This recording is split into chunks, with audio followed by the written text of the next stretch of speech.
अघोरी भी हूँ, शाबर भी हूँ, तांत्रिक भी हूँ और ऋषि मुनि भी हूँ। ऋषि की भी साधना की है ना, सात्विक भी पूजा की है। मैं तो 7 साल से ही तपस्या है मेरी।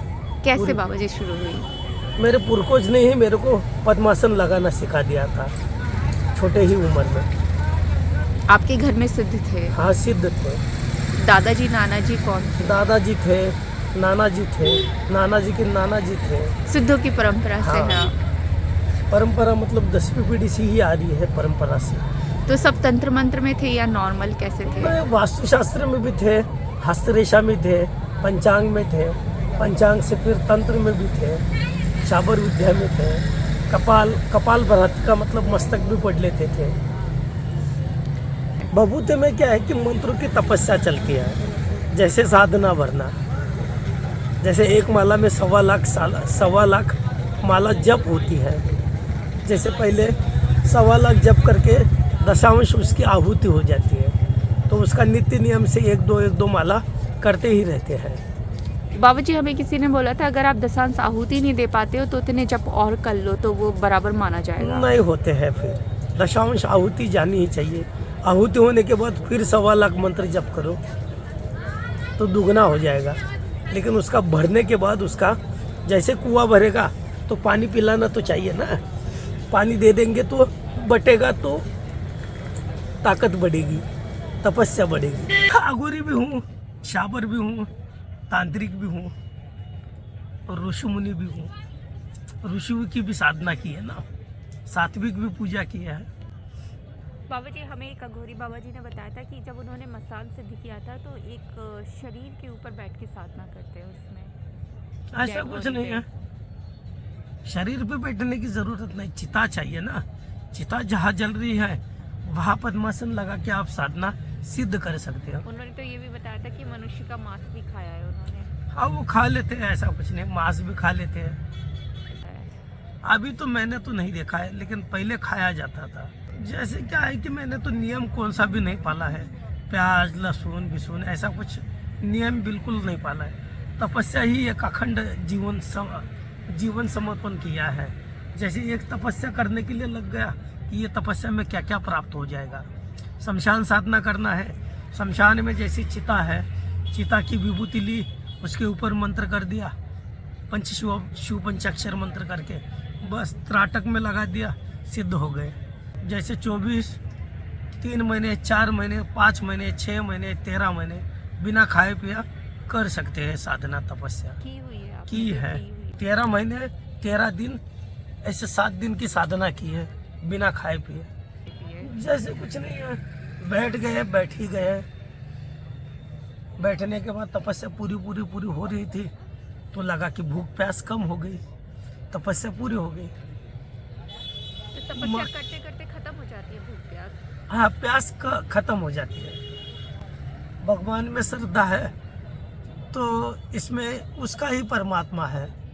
उसको जिंदा रखना है तो रखेगी, नहीं रखना है लेके जाएगी। लेकिन तपस्या पूरी हो गई। अकस्मात माँ की भी दर्शन हो गए हैं हूबहू। जैसे तू बैठी थी, माँ ने कुमकुम ला के दे दिया था। जब माँ की मैं तपस्या कर रहा था तंत्र की साधना करते वक्त, तो माँ ने मेरे को हूबहू दर्शन दिया था। जब मैं घुटने में चल लेता था तब माँ ने मेरे को दर्शन दिया था कि लास्ट था ना मेरा कि ये अभी समाप्त हो जाऊंगा।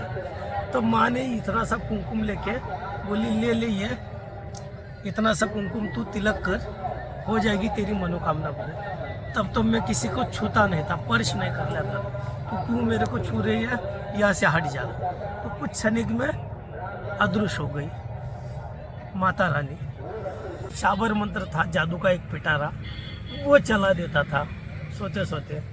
नहीं, ऐसा कुछ नहीं, शाबर भी वही जल्दी हो जाते हैं, तंत्र भी हो जाते हैं, अघोर भी हो जाते हैं और ऋषि मुनि के भी हो जाते हैं। नहीं, ये तो क्या है कि शक्तियों को भरा जाता है ना। शक्तियाँ मतलब एक यंत्र होता है, जिस यंत्र को अनुष्ठान करने के बाद घी प्रज्वलित करके कहीं 7 दिन लग जाते हैं, कहीं 9 दिन लग जाते हैं। रंगोली में जैसे एक चित्रकार चित्र भर देता है, वैसे एक छवि बना जाती है माँ की। छवि बनाने के बाद उसको एक यंत्र द्वारा बिछाया जाता है। उसके लिए तपस्या की जाती है, तपस्या उसमें भरी जाती है, 1.25 लाख मंत्र भर जाते हैं। तो बाबा जी जब आप 1.25 लाख मंत्र जप करेंगे तो एक ही ताबीज़ में भरेंगे या कितनी ताबीज़ें भर नहीं, जाएंगे? बहुत से ताबीज में भर जाते हैं, ऐसा कुछ नहीं है। वैसे तो एक अनुष्ठान 45 दिन का होता है, जैसे 1180 माला जपना ही है, दिन हो या रात हो, उससे कुछ रोजाना। लेन देन नहीं है। रोजाना। 1180 माला जपना ही है, भले आप सो या खाओ या पियो, उसमें से रोजाना उसी तरीके से 1.25 करोड़ मंत्र जप होना ही है, हो जाती है, ऐसा कुछ नहीं। पद्मासन जिसका स्ट्रांग है, जो बैठना सीख गया, अपने आप हो जाता है। अब बाबा जी जैसे हम व्रत होंगे, हमारा शरीर साथ नहीं देगा तो हम लेटे लेटे भी जाप करें तो चलेगा क्या? नहीं चलेगा, खंडित माना जाता है ना। कुछ भी फल नहीं मिलेगा उससे? माला जब टूट के बिखर जाती है तो कहाँ बिखर जाती है? जमीन के ऊपर। जब रुद्रावस्था में है तो कंठस्थ मंत्र करना चाहिए, माला में नहीं। मेमरू जब चलाते थे, इसमें तो 10 महाविद्या है, लेकिन असल में कोई ऐसे चलाएंगे, कोई इस तरीके से चलाएंगे, लेकिन इसमें 10 महाविद्या है ना। मेमरू कितने हैं कभी गिना है? गिन के देख लो, 3, 6, 9, 12, 13, 14, 14 दूनी 28। फिर 20 का हा गए। मेमरू तो 28 है ना। मेमरू मतलब इसमें से इतना होता है। भगवान ने इतना ही क्यों दे दिया? कुछ होगा ना इसका भी रहस्य। वास्तविक माला कैसे जपा जाता है उसका माल्य का वर्णन है इंद्रजाल में, रावण ने दिया है उसका उपनिषद। उपनिषद के हिसाब से जब जप कर लेता था रावण कर लेता, और उसका तोड़ निकाला है प्रभु राम ने। जब वहाँ से 1.25 करोड़ मंत्र करने के बाद भी एक कमलासन में 108 में मंत्र सिद्धि की जाती है, लेकिन किस प्रकार, इसकी प्रश्नावली है, बजरंगबली ने दी है, और उसका उत्तर भी है, बहुत से प्राचीन ग्रंथों में लिखा है। थोड़ा सा बैठते तो ये क्या है कि शरीर जो इंद्रिया है, शरीर की इंद्रिया जहाँ जा रही है, खा रही है, पी रही है, जब तक स्थित नहीं है एक जगह। आग लगाना मतलब एक जगह से पहुंचा ना। चेतन होना मतलब उसको जलाने के लिए उस माचिस की तिल्ली लगेगी। जब तक आप शरीर को चेतन नहीं करेंगे तब तक शरीर चेतन नहीं होगा। इसीलिए तो ये पद्मासन है ना। साधना मतलब क्या है कि पहले लोग साधना कर लेते थे, अखंड साधना कर लेते थे, खड़ेश्वरी कर लेते थे, मुद्रा लगा लेते थे, प्राण निष्ठा लगा लेते थे, एक पैर में चक्रासन साधना लगा लेते थे। क्यों? फिर तो उनको बैठने में और सोने में भी पूजा करना चाहिए ना। वो तो खंडित लिखा है। ऐसी तो तपस्या मानी गई नहीं है कि सोई हुई एक बार ये सो गई माला, ये सोई हुई माला सो गई तो इसको निषेध माना गया है। ये मेमरू है, ये सुला दिया, इस तरीके से माला जपना मतलब निवारण है ये। क्योंकि जमीन भू माता मतलब इसमें माता सीता मैया मतलब इसने वरदान दिया है। वन दुर्गा मतलब दुर्गा माता वही है। माँ ने, सीता मैया ने वरदान दिया है ना, क्योंकि इसमें कोई भी एक फल या कुछ भी अर्पित किया जाएगा भूमि को तो भूमि में दान दिया जाता है, वो इसीलिए स्वीकार नहीं है। काउंट भी करना वो भी गलत है। प्रभु ने कभी काउंट किया ही नहीं ना कि मैंने कितना खाया है, तो कितना काउंट पिया नहीं है। करेंगे तो फिर हमारा दशांश कैसे चलेगा? गड़बड़ नहीं हो जाएगी वो? दशांश कैसे? अभी शरीर में काउंट, अभी आप खाना कितना किलो का खाया है, काउंट कभी किया है? कितना ग्राम का खाना जाता है? पेट के अन्न के पचन में जठरिया में कितना खाना जाता है, उसका कभी काउंट किया नहीं है। तो वहाँ कहाँ होगा? काउंट किया जाता है, लेकिन उसकी मुद्रा होती है, वो अलग ढंग से होती है। माला से भी जपने से ना हरि के भी दर्शन हो सकते हैं, माँ दुर्गा माता के भी होते हैं, गणेश जी की भी हो जाएंगे, बजरंग बली की भी हो जाएंगे। सही ढंग से जपेंगे तो उसके लिए इतना समय नहीं चाहिए ना।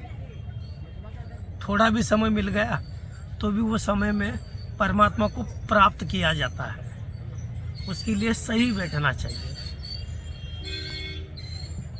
पहले के लोग तो चलो बाबा 2 ही बार आह्वान लगा देते थे, ओम नमः शिवाय। अलख निरंजन जो बोलते थे नहीं, ना, अलख- दिशाएं कांप जाती थी। अलख निरंजन आ जा वो तो अरोड़ी भगवान शिव की थी ना। अलख निरंजन इस तरीके से बोला जाता है। आपने जैसे बोला ना, एकदम से इंसान कांप जाए, कंपन होता है। कंपन होता है, इसीलिए तो शरीर और परमात्मा से जोड़ना चाहिए, तभी प्राप्ति हो जाती है। आप तो किसी के सामने ही 5 बार उसके सिर पे हाथ रख के अलख निरंजन बोल दो, उसकी कुंडलिनी जागृत हो जाए। कुंडली जागृत हो जाती है, योग मुद्रा से हो जाती है। ओ महाराज जी, जो कपाल में मुद्रा होती है ना, हाँ, वायु मुद्रा लगा से, जैसे विश्वामित्र भी कर लेते थे, महर्षि ऋषि भी कर लेते थे, दुर्वासा ऋषि भी कर लेते थे, और वाल्मीकि भी कर लेते थे। वाल्मीकि ऋषि ने भी लव कुश को दी थी, ओ महाराज लेकिन जी, इसको ज्यादा वरदान है इस भूलोक में, भूमि को वरदान ज्यादा है, इसीलिए तो आसन चाहिए। महाराज जी, आप आसन सिद्धि पर बहुत जोर देते हैं। ना आसन भी चाहिए, आसन इसके नीचे भी आसन है ना। आप इसको खड्डा बिड्डा लगा के ना, जब भूमि समाधि लगा के भी साधना तपस्या कर सकते हो। भूमि समाधि यहाँ तक लग जाती है, यहाँ तक लग जाती है, कपाल तक लग जाती है। श्वास नली का मतलब यहाँ तक एक नली छोड़ के, मतलब एक स्ट्रो छोड़ के उसको भूमि समाधि बोलते हैं। उसमें मंत्र जपना ही है, कल्याण हो। कुंडली जागृत करना है तो मूलाधार का अभ्यास करना है। हाँ होता है, जैसे ये इंद्रिय जागृत करना, वैसे ही कुंडलियाँ जागृत करना बोलते हैं उसको। 5 तत्व, 7 चक्र और 24 नाड़ी।